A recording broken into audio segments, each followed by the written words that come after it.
स्वाध्यायः परमः। Doctor Baba Saheb Ambedkar open university.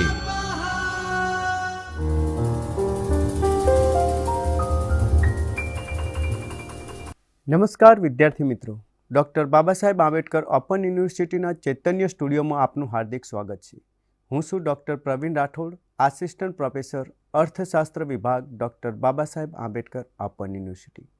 વિદ્યાર્થી મિત્રો, આજે આપણે BA ઇકોનોમિક્સ ઓનર્સના વિદ્યાર્થીઓ માટે તેમજ માસ્ટર ઓફ આર્ટ્સ ઇકોનોમિક્સ અને સર્ટિફિકેટ પ્રોગ્રામ ઇન ઇન્ડસ્ટ્રીયલ ઇકોનોમિક્સના વિદ્યાર્થીઓ માટે પેપરનું નામ છે ઔદ્યોગિક અર્થશાસ્ત્ર યુનિટ 2 ને પેઢીના એકમની આપણે આજે ચર્ચા કરવા જઈ રહ્યા છીએ.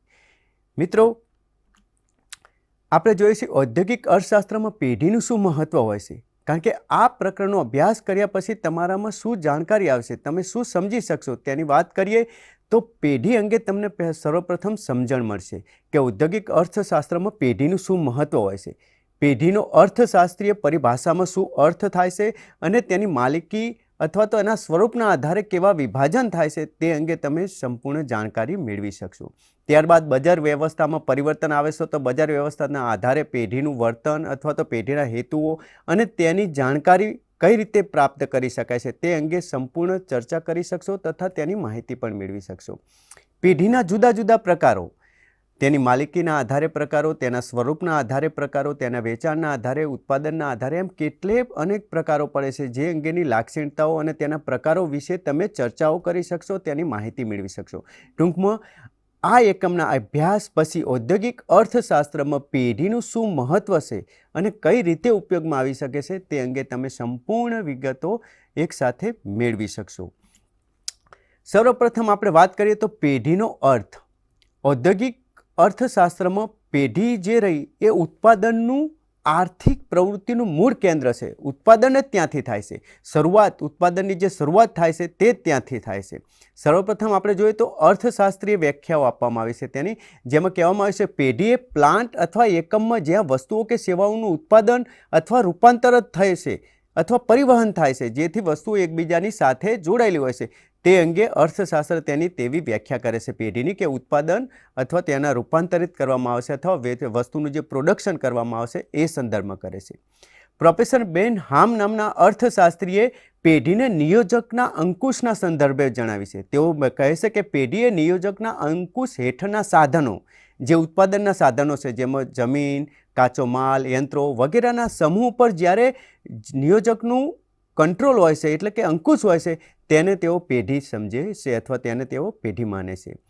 ત્યારબાદ નિર્ણય લેનારાના એકમ તરીકે જોઈએ તો પ્રોફેસર કેન અને જોસેફ નામના અર્થશાસ્ત્રીઓએ પેઢીને નિર્ણય લેનારાના એકમ તરીકે જણાવી છે. તેઓ કહે છે કે પેઢી કોઈ વસ્તુના ઉત્પાદન કેવી રીતે થશે તેનો નિર્ણય લેશે, ઉત્પાદન કઈ રીતે કરવું, ક્યાં વેચવું, કેટલા પ્રમાણમાં કરવું વગેરેનો નિર્ણય લેવાનો જેનામાં અંકુશ હોય છે તેને પેઢી કહેવામાં આવશે. ટૂંકમાં પેઢી એટલે ઉત્પાદન પ્રવૃત્તિનું એક કેન્દ્ર જ્યાંથી પ્રોડક્શન થાય છે, પ્રોડક્શન નિયંત્રણ થાય છે, પ્રોડક્શનનું કંટ્રોલ કરવામાં આવે છે, કેટલા પ્રમાણમાં કરવું, કઈ પદ્ધતિથી કરવું, કયા બજારમાં વેચવું વગેરે અંગેના જે જગ્યાએ નિર્ણયો લેવામાં આવે છે, પ્રોડક્શન થાય છે તેને આપણે પેઢી તરીકે અર્થશાસ્ત્રમાં કહીએ છીએ. વાત કરીએ તેના લક્ષણોની તો પહેલાં આપણેના જમાનામાં એટલે ઔદ્યોગિક ક્રાંતિ આવી પહેલાં જે પેઢીઓ હતી તે મોટા ભાગે ગૃહ ઉદ્યોગ તરીકેની હતી. નાના નાના ગૃહ ઉદ્યોગો, દરેક ગામમાં પોતાનો એક નાનો ગૃહ ઉદ્યોગ હોય છે અને દરેક ગામડાઓની અંદર જુદા જુદા પ્રકારના ગૃહ ઉદ્યોગો જેમ કે ચંપલ બનાવવા, કાપડ બનાવવું, આ દરેક પ્રકારના ઉદ્યોગો જે તે વિસ્તારોમાં થતા અને તે પ્રમાણે નાના નાના એકમો પેઢી હતી. પરંતુ ઔદ્યોગિક ક્રાંતિ પછી તેના સ્વરૂપમાં મોટા ફેરફારો આવ્યા છે જેને સંચાલન ક્ષેત્રમાં પ્રભાવિત કર્યા છે અને તેના કારણે પેઢીઓની લાક્ષણિકતાઓ બદલાઈ છે, પેઢીઓનું સ્વરૂપ બદલાણું છે, પેઢીઓના પ્રકારો બદલાણા છે. આપણે જોઈએ છે સર્વપ્રથમ તો કાનૂની જોગવાઈઓ. તો દરેક પેઢીને રાજ્ય દ્વારા ઘડવામાં આવેલી નીતિઓ અથવા નિયમોનો અમલ કરવો પડે છે અને તેના કાયદાઓનું પાલન કરી અને તે પ્રમાણે તેમને નોંધણી કરાવવી પડે છે. તેની નોંધણી થઈ ગયા પછી તેનું પ્રોડક્શન થાય છે. ત્યાર પછીના પણ જે કંઈ કાયદાઓ અથવા તો નિયમોમાં પરિવર્તન આવે તે અંગે તેઓને ધ્યાન રાખવું પડે છે અને તે પ્રમાણે તેઓને વર્તન કરવું પડશે. બીજું જોઈએ તો જોખમનું તત્વ. તો જ્યારે મોટા પાયા પર ઉત્પાદન થતું હોય છે ત્યારે આપણે જાણીએ છીએ કે જોખમ તો રહેવાનું જ, કારણ કે ઉત્પાદન જ મોટા પાયે થાય છે. એટલે આ જે જોખમો થાય છે તે કોર્પોરેટ સ્વરૂપમાં હોય છે અને ઘણો હિસ્સો તેનો જુદા જુદા કોર્પોરેટો વચ્ચે વહેંચાઈ જાય છે, જેથી જોખમનું પ્રમાણ પણ તેઓ ઉપર ઓછા પ્રમાણમાં રહે છે. કદની વાત કરીએ તો પેઢીનું જે કદ હોય છે તે મૂડીરોકાણ અને બજારની માંગ પર આધારિત હોય છે, જે ગૃહ ઉદ્યોગોથી માંડી અને મોટી બહુરાષ્ટ્રીય કંપનીઓ સુધી હોઈ શકે છે. એટલે જેવા કદની હોય પેઢી અથવા જેવી બજારની માંગ હોય તેવું તેના કદનું સ્વરૂપ જોવા મળે છે. જેમ કે કોઈ વસ્તુ એવી હોય છે કે જે માત્ર થોડા લોકો માટે અથવા ઉત્પાદનના ઓછા લોકો સુધી ઉત્પાદન થાય છે તો તેનું કદ નાનું હોય છે, પરંતુ વિશાળ ક્ષેત્રમાં જ્યારે તે બહુ લોકો સુધી પહોંચાડવાની હોય છે ત્યારે તેનું કદ, પેઢીનું કદ, તેનું પ્રોડક્શન ખૂબ વિશાળ પ્રમાણમાં હોય છે. સંચાલકની દ્રષ્ટિએ જોઈએ તો સંચાલકમાં માલિકીના પ્રકાર મુજબ સંચાલન થાય છે. વ્યક્તિગત માલિકીનું હોય તો તેનું સંચાલન કરે છે. જો જે જાહેર કોર્પોરેટર અથવા બોર્ડ દ્વારા, ડિરેક્ટરો દ્વારા, જેમ કે સહકારી એકમ હોય તો ડિરેક્ટરો દ્વારા તેનું સંચાલન થાય છે. તે જ રીતે જુદા જુદા એકમો મળીને સાથે કરતા હોય તો તે રીતે તેનું સંચાલન થાય છે. એટલે કે સંચાલનમાં પણ જુદું જુદું પ્રમાણ આપણને પ્રકારો જોવા મળે છે. હવે આપણે સમજીએ કે માલિકીના આધારે પેઢીના પ્રકારો કેવા પાડી શકે છે. તો જે પેઢી હોય છે તેને માલિકીના સ્વરૂપ આપણે જોયું કે પેઢી રહી એ તેની માલિકી કોની છે તેના લક્ષણને અસર કરે છે અને તેના આધારે પેઢીનું સ્વરૂપ અસ્તિત્વમાં આવે છે. એટલે કે પેઢીને માલિકીના સ્વરૂપ અને તેના ઉદ્દેશ્યો અને બજારને સીધી જ અસર કરે છે. તેથી માલિકીના આધારે પેઢીના કેવા કેવા પ્રકારો પડે છે તે જોઈએ તો પ્રથમ છે વ્યક્તિગત માલિકીના. આ બહુ પ્રાચીન છે. સર્વપ્રથમ જ્યારે ઔદ્યોગિક ક્રાંતિની શરૂઆત નહોતી થઈ તે દરમિયાન જ્યારે જે ઉદ્યોગો ચાલતા હતા તે પોતપોતાની માલિકીના હતા અથવા કૌટુંબિક માલિકીના હતા, જે તે એક જ કુટુંબના ઉદ્યોગો હતા અને તેઓ તેમાં પ્રોડક્શન કરી અને તેનું બજારમાં વેચાણ કરતા હતા અને તેમાંથી જે મળતર મળે છે તેમાંથી અન્ય ઉદ્યોગોની વસ્તુઓ લેતા હતા. આ રીતનું વર્ષોથી ચાલતું આવતું હતું. પરંતુ ઔદ્યોગિક ક્રાંતિ પછી આપણે જોયું કે પેઢીના સ્વરૂપમાં જે પરિવર્તન આવ્યું છે તેમાં વ્યક્તિગત પેઢીઓ પણ હવે નાના કદથી લઈ લઘુ કદ સુધી અને અત્યારે તો બહુ મોટા કંપનીઓ પણ વ્યક્તિગત માલિકીની આપણને જોવા મળે છે. ત્યારબાદ છે કોર્પોરેટ ક્ષેત્રની, એટલે કે પ્રાઇવેટ લિમિટેડ કંપની અને પબ્લિક લિમિટેડ કંપનીઓ જે હોય છે તેમાં જ્યાં પબ્લિક લિમિટેડ કંપનીઓનો શેર દ્વારા મૂડી એકઠી કરવામાં આવે છે અને આ મૂડીના આધારે જે ઉદ્યોગો અસ્તિત્વમાં આવે છે તેને પબ્લિક લિમિટેડ કંપની કહેવામાં આવે છે. એ જ રીતે પ્રાઇવેટ લિમિટેડ કંપનીઓ હોય છે.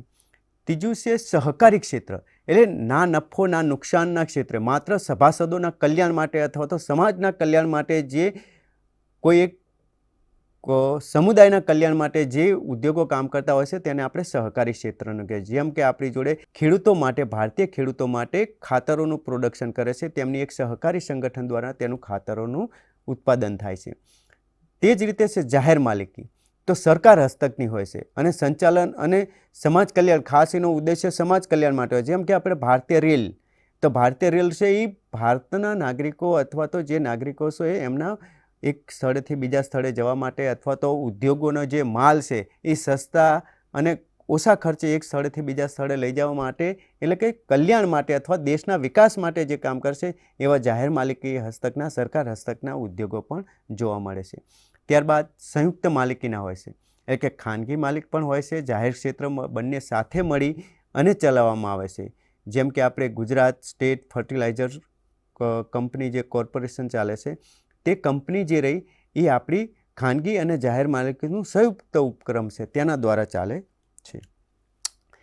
આપણે જોઈએ તો બજારના માળખાના આધારે પેઢીના કેટલા પ્રકારો પડે છે. તો વિવિધ માળખાઓમાં પેઢીનું વર્તન, બજારની સ્થિતિ મુજબ પેઢીના નિર્ણયો લેવામાં, કિંમત નિર્ધારણના આધારે પેઢીના જુદા જુદા પ્રકારો પડે છે. જેમાં આપણે જોઈએ તો સર્વપ્રથમ આપણે હરીફાઈ આધારિત બજારો અને મર્યાદિત સ્પર્ધાવાળા બજારોમાં આપણે તેને વિભાજિત કરી શકીએ છીએ. હરીફાઈ આધારિતમાં જોઈએ તો હરીફાઈ આધારિતમાં પૂર્ણ હરીફાઈ અને ઇજારાયુક્ત હરીફાઈ આ બંને પ્રકારના છે. જ્યારે મર્યાદિત હરીફાઈ જોવા જોઈએ તો તેમાં છે અલ્પ હસ્તક અને ઇજારો. વાસ્તવમાં આપણે જોઈએ તો પૂર્ણ હરીફાઈવાળું બજાર અને ઇજારાવાળું બજાર આપણને અત્યારે વાસ્તવિક દુનિયામાં જોવા મળતું નથી, પરંતુ તે બંનેની વચ્ચેના બજારો, એટલે કે ઇજારાયુક્ત હરીફાઈ અથવા તો અલ્પ હસ્તક ઇજારા જેવી પરિસ્થિતિવાળા બજારો આપણને જોવા મળે છે. પરંતુ પેઢીના સંદર્ભે આપણે જ્યારે ચર્ચા કરી રહ્યા છીએ ત્યારે આપણે સમજવું જોઈએ કે પૂર્ણ હરીફાઈવાળું બજાર કેવું હોય છે.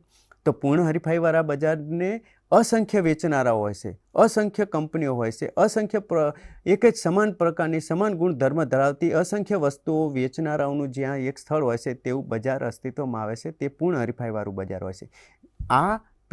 આ જે બજાર હોય છે અથવા તો જે પેઢીના માલિકો હોય છે અથવા તો પેઢી હોય છે, એ પેઢી ઉપર પેઢી કિંમતને નિયંત્રણ કરી શકતી નથી, પરંતુ બજાર આધારિત કિંમત નક્કી થાય છે અને બજાર પોતાની રીતે કિંમત જે નક્કી કરે છે એ કિંમતે જ વેચતા હોય છે. અહીં નફો પણ સામાન્ય હોય છે, એટલે પૂર્ણ હરીફાઈમાં સામાન્ય નફો હોય છે.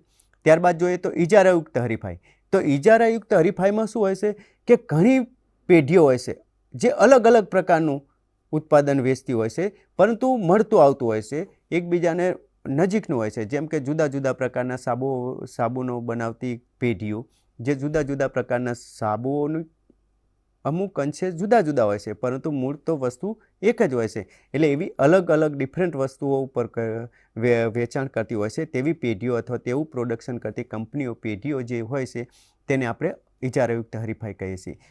થોડે ઘણે અંશે આ પેઢીઓ રહી એ કિંમત ઉપર નિયંત્રણ કરી શકે છે, બહુ થોડે અંશે, વધારે કરી શકતી નથી. આ પણ પેઢીનો નફો બહુ સામાન્યથી વધારે હોતો નથી.